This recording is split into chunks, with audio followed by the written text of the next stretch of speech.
kindergarten writers. I am so excited to be back with you, writing again. Again, thank you so much for sharing all of your fantastic writing with me last week. I'm so very proud of you. So I want everybody to give yourself a nice pat on the back because you're all working so very hard. For today's writing lesson, we are going to be talking about different types of text. If you have not seen Miss Bauer's reading lesson for this week, then I suggest stopping this video and making sure that you watch that first. Because we all know that reading and writing go together. So in Miss Bauer's lesson, she talked about different types of text that people can read. And she talked about how people can read a recipe, what you need to make food. That's a type of text. She also spoke about poems. She also spoke about stories.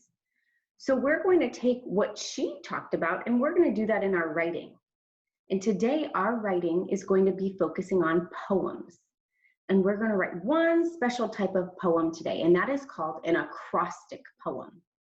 So what you'll need for this, you'll need just a blank piece of paper. You don't need the 6-star writing paper, just a blank one. And you are going to need a pencil. So why don't you gather those materials? And then what you're going to do is we are going to write your name vertically up and down on the paper to get ready for our acrostic poem.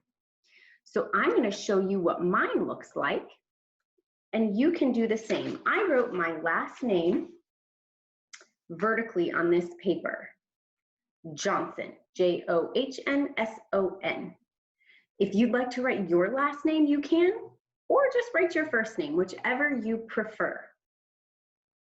Once you've done that, you are ready to begin the acrostic poem.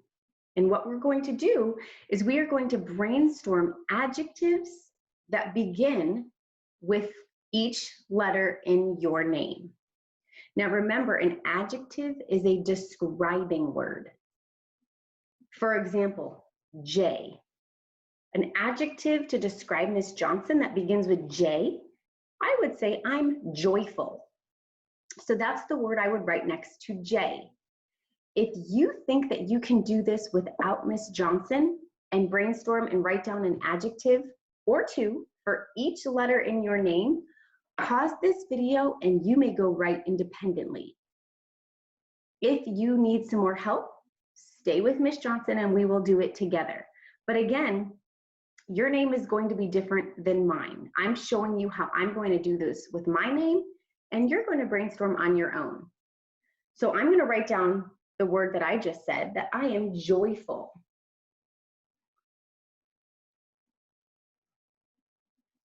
That's one word that describes Miss Johnson. It's an adjective. Now we're going to move to the O.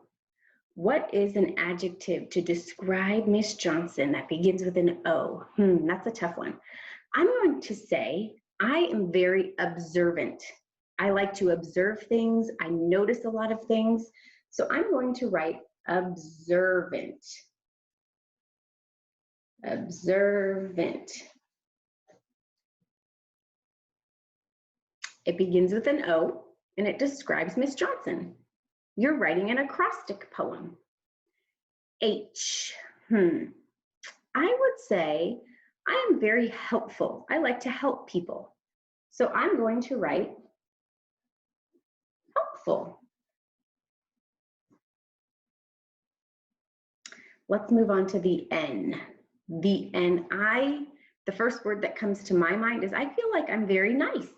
So I'm going to write that for the N. The adjective to describe me that begins with an N, because I have an N in my last name. S. I think, there's so many different adjectives.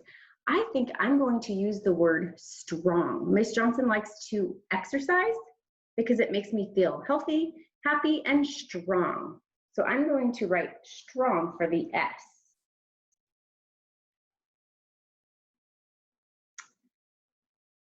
O, another O.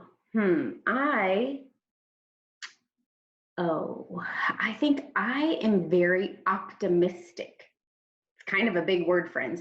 Optimistic means that you think more positive, you think happy. So I am going to write optimistic. Oops.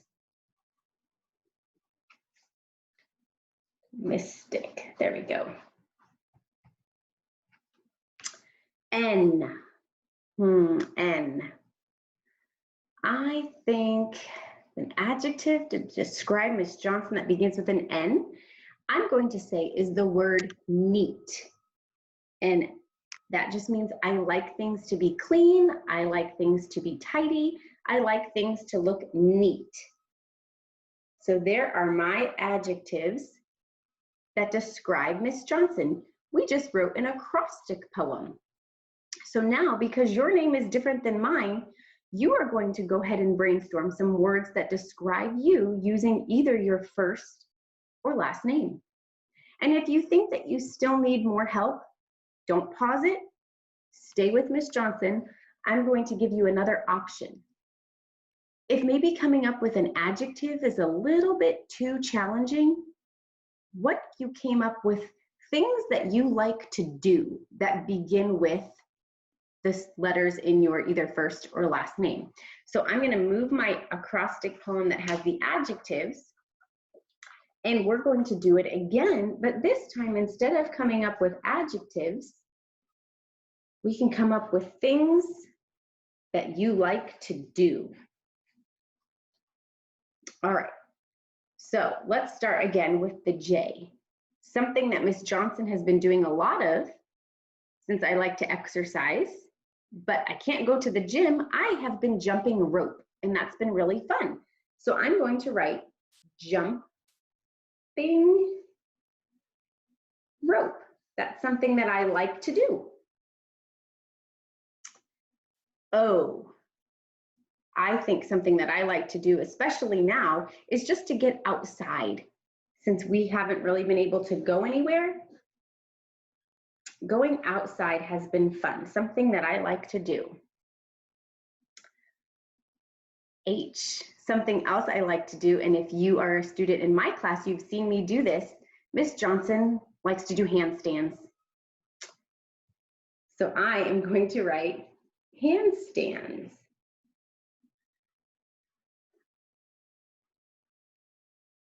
All right, then let's go to the N. Something else that I like to do, especially since we're at home, I like to take naps. That's been nice, being able to take some naps. S. Ooh, I know. I have been going swimming a lot. So I'm going to use swim for the S. All right, let's move on to the O. I have been eating a lot of oranges. My kids and I love the little cuties, and we have been eating a ton of those. So I'm going to use oranges for the O. And then for the N, I have been able to read a lot since I've had time. So I'm going to write novels. Been reading a lot of novels because I have the time. So again, I wrote another acrostic poem, but instead of using adjectives that describe me, I use different things that I like to do. So when you are writing your acrostic poem, you can do either. You can use adjectives like joyful, helpful, nice, strong, or activities that you do like jumping rope, taking naps, going swimming. So when you write your acrostic poem, make sure you save it so you can share it with your teacher, because I know they would love to see that not only can you write amazing sentences, you can also use your great thoughts to write a poem. So keep up the good work, friends. Keep writing, and I will see you next time. Bye, friends.